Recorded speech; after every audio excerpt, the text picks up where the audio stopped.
We found a baby bird that had fallen from its nest.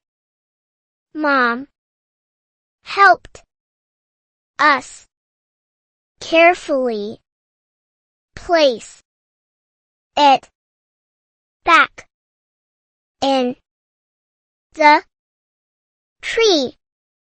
I wrote about how gentle we had to be and how happy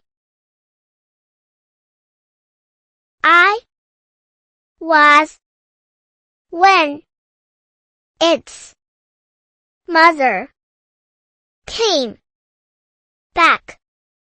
It felt like a tiny miracle.